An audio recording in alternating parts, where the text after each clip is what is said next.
یا ایہا الذین آمنوا صلوا علیہ وسلموا تسلیما صلاۃ والسلام علیک یا سیدی یا رسول اللہ وعلی آلک واصحابک یا سیدی یا حبیب اللہ صلاۃ والسلام علیک یا سیدی یا رسول اللہ وعلی آلک واصحابک یا سیدی یا رحمت للعالمین۔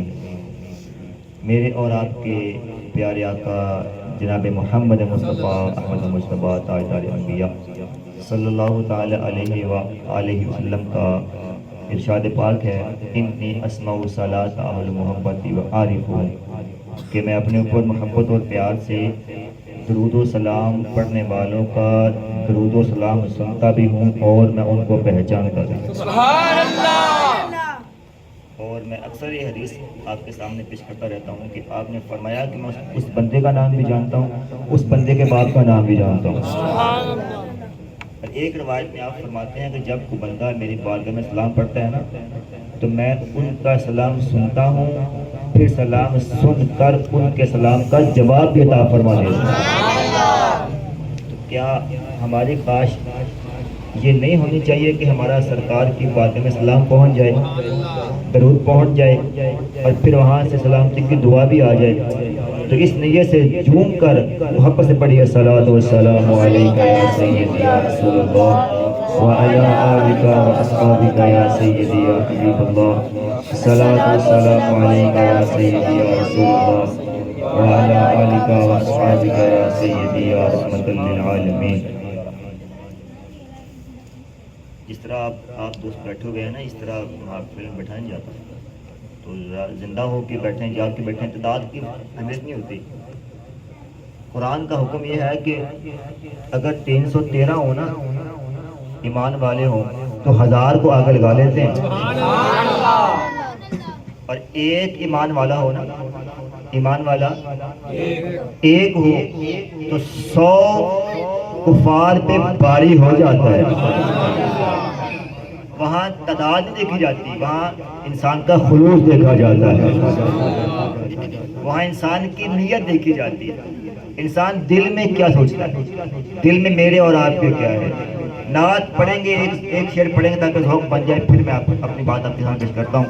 سب نے مل کر پڑھنا ہے، آسان کلام ہے، سب کو آتا بھی ہے، سارے پڑھیں گے، اور یہ نہیں دیکھیں کہ آپ کے ٹائم میں کون پڑھ رہا ہے کون نہیں پڑھ رہا ہے، بس آپ کو اپنا پتہ ہو اور سرکار کی قبر انور آپ کی نگاہوں میں ہو، سرکار کا وجود اقدس آپ کے سامنے ہو، پھر آپ نے آنکھیں بند کر کے پڑھنا ہے۔ ہمیں اپنا وہ کہتے ہیں، ہمیں اپنا وہ کہتے ہیں، محبت ہو تو ایسی ہو، ہمیں رکھتے ہیں نظروں میں، ہمیں رکھتے ہیں نظروں میں، عنایت ہو تو ایسی ہو۔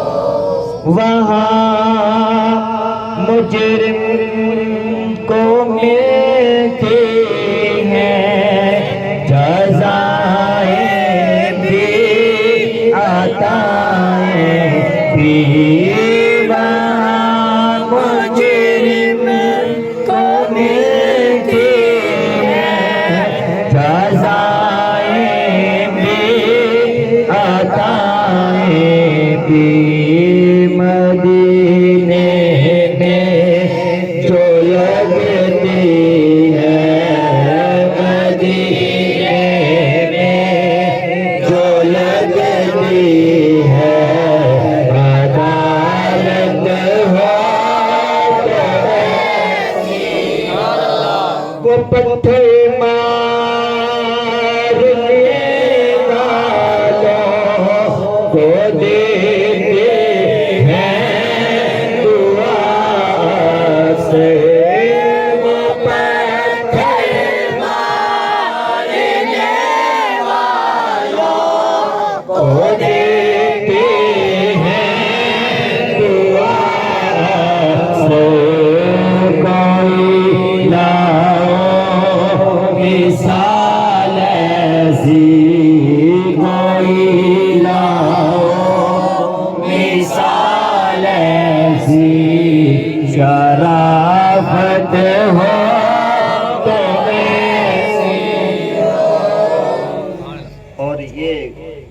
کے ہمارے محفل کا عنوان شعر محمد کے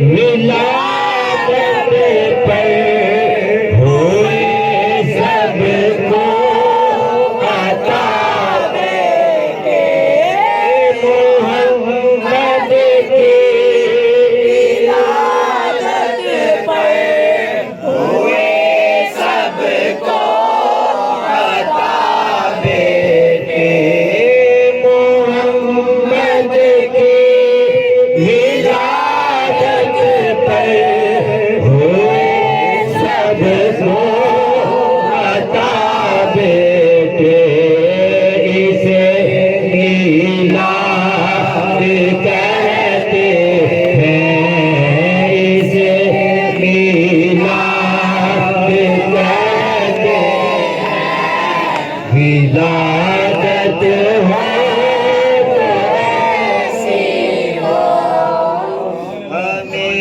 اپنا وہ کہتے ہیں محبت ہو تو ایسی ہو. اب اس شعر نعت کا جو نا شعر اول ہے وہ ہے ہمیں اپنا وہ کہتے ہیں، ہمیں اپنا وہ کہتے ہیں. اب میں نے آپ کو 2 روایتیں سنانی ہیں جس میں سرکار نے مجھے اور آپ کو اپنا فرمایا ہے، ہم سب کو اپنا فرمایا ہے، اپنا فرمایا اور اپنے ساتھ میرا اور آپ کا تعلق جوڑا ہے میرے کریم. اس سے پہلے ایک نعرہ نہ ہو جائے نعرہ تکبیر. جو میرے دوست میری آواز سن رہے ہیں تو وہ یہاں تشریف لے آئے. عدیل بھائی نے آپ سب کے لیے بڑے محبت سے تمام فرمایا اور اتنا اچھا انتظام کیا انہوں نے. اللہ ان کی اس کاغذ کا اپنے بارگاہ میں قبول فرمائے. اور مولا کریم جس طرح انہوں نے سرکار کے میلاد کے لیے اپنے اس گھر کو سنوارا ہے نا، سجایا ہے اور روشن کیا ہے، اللہ ان کے دل کو روشن فرما دے، اللہ ان کے مال میں جان میں فرمائے. تو دوست جو سن رہے ہیں وہ یہاں تشریف لے کے آئیں اور آج کا سرکار کا میلاد سنیں، سرکار کا ذکر پاک سنیں.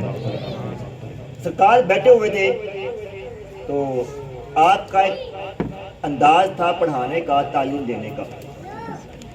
آپ دنیا کے سب سے بڑے معلم ہیں، سب سے بڑے معلم، سب سے بڑے استاد ہیں. آپ نے پڑھانے کے مختلف انداز اپنائے اور وہ انداز اپنائے ہیں جو سب سے کامیاب انداز ہوا کرتے ہیں. ان میں سے ایک انتہائی اہم اور کامیاب طریقہ تعلیم ہے سوال کرنا. کیا ہے؟ سوال کرنا. اگر آپ سوال پوچھیں، سوال کریں تو اگلا بندہ آپ کی طرف متوجہ ہو جاتا ہے. کبھی کبھی آپ لوگوں کی توجہ کو حاصل کرنے کے لیے سوال پوچھا کرتے تھے، سوال کیا کرتے تھے. جب آپ سوال کرتے، آپ سوال پوچھتے، آپ استفسار فرماتے تو لوگ سارے آپ کی طرف متوجہ ہو کر آپ کی بات کو سنا کرتے تھے. آپ نے فرمایا صحابہ بتاؤ کس کا ایمان سب سے عجیب ہے؟ کس کا ایمان ہے سب سے عجیب؟ سارے بولیں یار، کس کا ایمان ہے سب سے عجیب ہے؟ تو صحابہ نے جواب دیا حضور جو اللہ کے فرشتے ہیں نا، جو ملائکہ ہیں، ان کا ایمان بڑا ہی عجیب ہے، ان کا ایمان بہت عجیب ہے. میرے کریم نے فرمایا صلی اللہ تعالی علیہ وسلم، آپ نے فرمایا صحابہ ان کے ایمان میں عجیب بات کیا ہے؟ خدا نے ان کو اپنے مقرب کیا ہے، نہ ان کے پاس نفس ہے.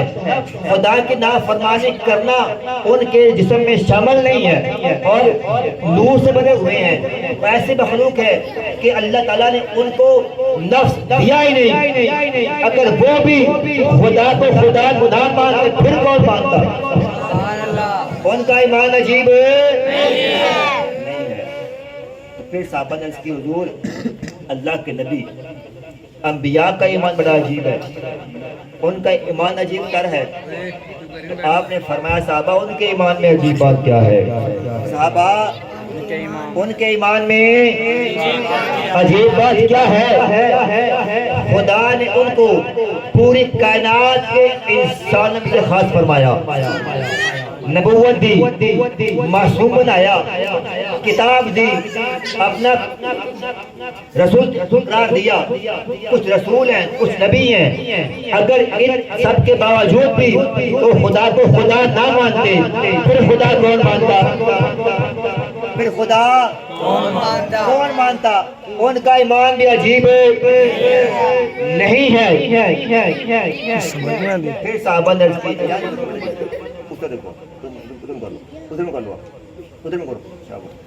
ان کا ایمان عجیب نہیں ہے. پھر صحابہ نے عرض کی حضور فنحن آقا ہمارا ایمان عجیب ہے. آقا ہمارا ایمان عجیب ہے. صحابہ نے عرض کی حضور ہمارا ایمان عجیب ہے. میرے کریم نے فرمایا صحابہ تمہارے ایمان میں عجیب بات کیا ہے؟ تمہارے ایمان میں عجیب بات کیا ہے؟ تم نے دیکھا ہے مجھے فتوحات چہرے کو دیکھا ہے. تم دیکھتے ہو کہ میں اشارہ کرتا ہوں پتھر میری بارگاہ میں آ جاتا ہے. تم دیکھتے ہو درخت اپنا مقام چھوڑ دیتے ہیں. تم دیکھتے ہو شمس لوٹ کے آ جاتا ہے. اور تم دیکھتے ہو میں اشارہ کرتا ہوں تو بچے بول پڑتے ہیں. اور تم دیکھتے ہو میں اشارہ کرتا ہوں تو پتھر میرا کلمہ پڑھتے ہیں. اور تم دیکھتے ہو میں اشارہ کرتا ہوں چاند ٹوٹ جاتا ہے. اگر اتنا کچھ دیکھنے کے بعد بھی تم اگر ایمان نہ لاتے پھر ایمان کون لاتا؟ پھر ایمان ہے کون لاتا؟ اتنا کچھ دیکھا بھی اور آپ کے سامنے ہوا بھی، اگر پھر بھی تم ایمان نہ لے کے آتے پھر ایمان کون لے کے آتا؟ اب اس جملے کے بعد آپ کی خاموشی انشاءاللہ دور ہو جائے گی. آپ نے فرمایا صحابہ نہ ایمان عجیب انبیاء کا، نہ ایمان عجیب ملائکہ کا، نہ ایمان عجیب صحابہ کا. میرے کریم نے فرمایا صحابہ ایمان عجیب ان کا ہوگا کہ میرے ساری وصال کے بعد دنیا میں آئیں گے دیکھے بغیر میرے دیوانے ہوں گے.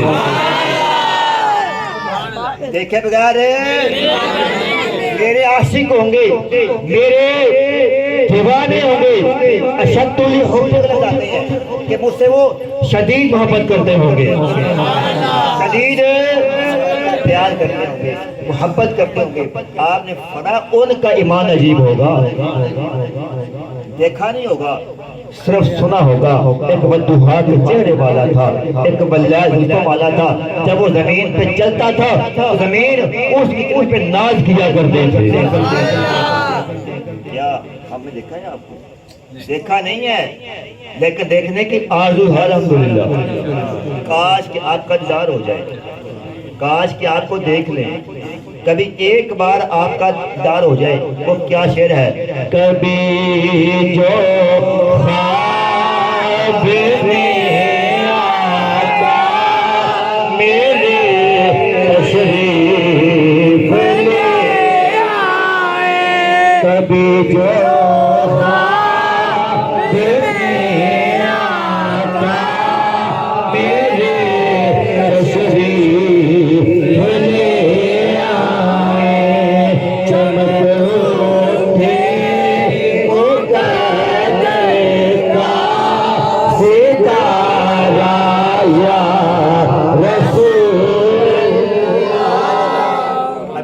کیا فرمایا ان کا ایمان عجیب ہے. یار تیرا اور میرا ایمان سرکار نے عجیب قرار دیا ہے.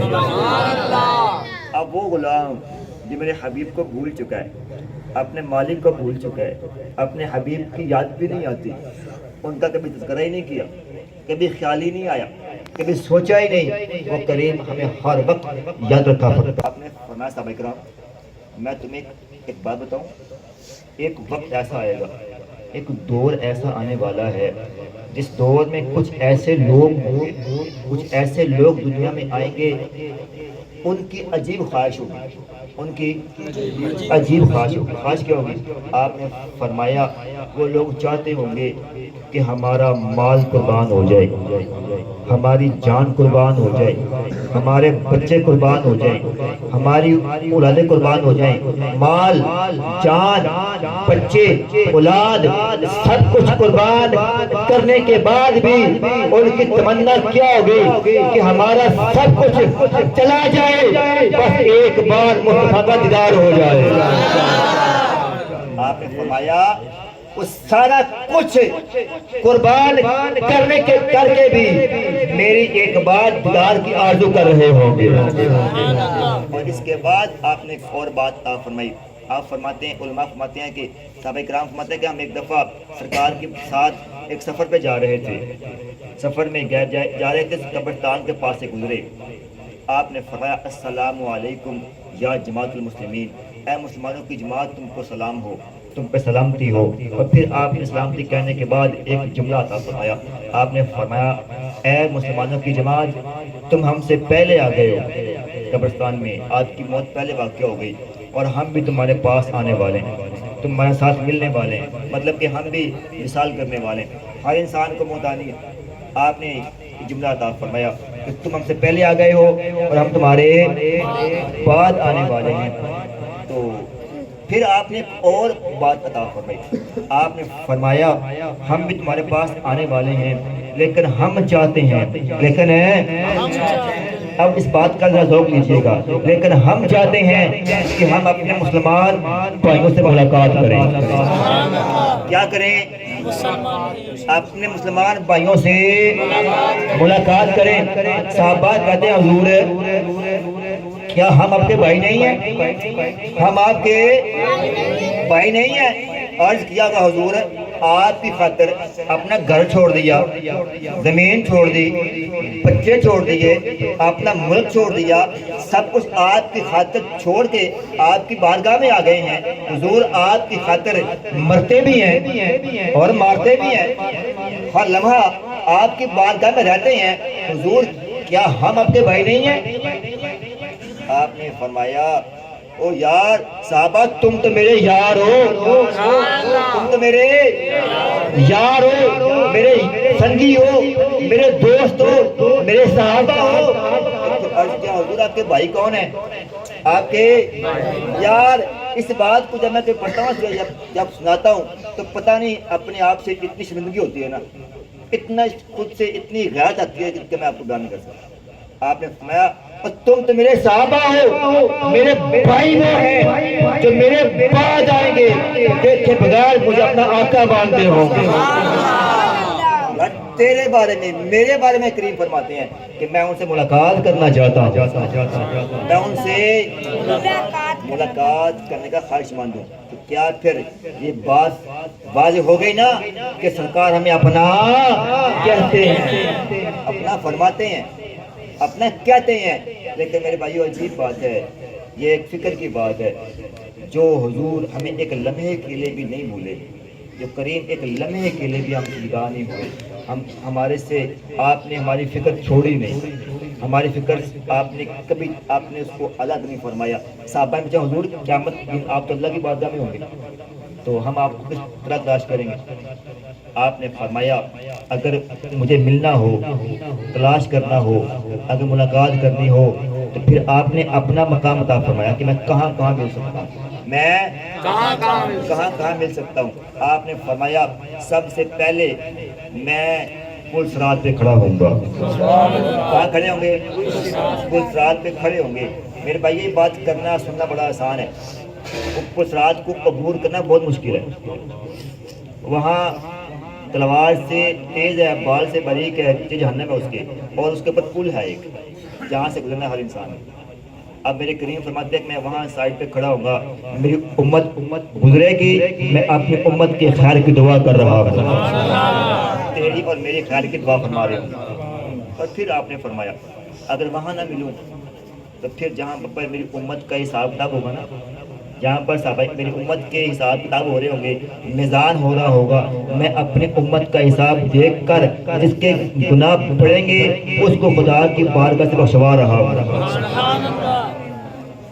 یہ میرے کریم کی محبت ہے آپ سے اور میرے سے۔ اور پھر آپ نے فرمایا تیسرا مقام، تیسرا مقام وہ ہے اس مقام پہ آپ نے میں حوض کوثر پہ کھڑا ہوں گا، میں حوض کوثر پہ کھڑا ہوں گا اور اپنے غلاموں کو بلا بلا کر پانی پلا رہا ہوں۔ اور بڑے مزے کی بات اور آخری بات کا ہو گیا، یہ جب بچے چھوٹے نا انتقال کر جاتے ہیں 2 سال میں 3 سال میں 1 مہینے میں 2 مہینے میں، یا بعض بچے دنیا میں آنے سے پہلے ہی ان کا انتقال ہو جاتا ہے، وہ دنیا میں آتے ہی نہیں، ایسا بچہ جو بچپن میں انتقال کر جائے یا بلوغت سے پہلے انتقال کر جائے، ان کے بارے میں علماء کے مختلف اقوال ہے کہ قیامت ان کے ساتھ کیا ہوگا۔ ایک بڑا ہی پیارا جملہ ہے، بعض علماء فرماتے ہیں کہ وہ بچے قیامت کے دن سرکار حوض پہ کھڑے ہوں گے، اپنے نہر پہ کھڑے ہوں گے، اپنے حوض پہ کھڑے ہوں گے، اور آپ کے ارد گرد بہت سے بچے ہوں گے، آپ کے ارد گرد بہت سے بچے ہوں گے۔ بچے کون ہوں گے؟ وہ آپ کی امت کے غلاموں کے وہ بچے ہوں گے جو بلوغوں سے پہلے انتقال کر گئے، وہ آپ کی بارگاہ میں ہوں گے، آپ کے پاس کھڑے ہوں گے، اور آپ کیا کریں گے؟ آپ کے وہاں پہ برتن رکھے ہوں گے، پیالے ہوں گے، آپ خود اپنے دست مبارک سے وہ پیالہ بھریں گے اور ایک کو دیں گے اس بچے کو کہ جاؤ میرے فلاں غلام کو دے کر آؤ، پھر دوسرے کو، پھر تیسرے کو، پھر چوتھے کو، یہ بچے سرکار کے ساتھ مل کر اس روز سرکار کی امت کو پانی پلا رہے ہیں۔ میرے بھائیو، عام طور پہ عورتوں کے ہاں ایک مسئلہ ہوتا ہے کہ جس عورت کا بچہ انتقال بچپن میں کر جاتا ہے نا، اس سے لوگ نفرت کرتے ہیں۔ میں نے یہ بھی سنا بھی اور دیکھا بھی ہے کہ بعض اوقات عورتیں کہتی ہیں اس کے پاس نہیں بیٹھنا، اس کا سایہ نہ پڑے، اور اس کا آپ نے اترا ہوا سوٹ نہیں پہننا۔ میرے بھائیو، زندگی اور موت، اولاد، یہ میرے مالک کی عطا سے آتی ہے اور مالک کی عطا سے جاتی ہے۔ یہ خرافات نہیں کرنی چاہیے، اور ان خرافات کا دین سے تعلق بھی کوئی نہیں ہے، اور نہ دین کا اس سے واسطہ ہے۔ اللہ کی بات میں دعا ہے کہ مجھے اور آپ کو دین سمجھنے اور دین پر عمل کرنے کی توفیق عطا فرمائے، آمین۔ جے ہند۔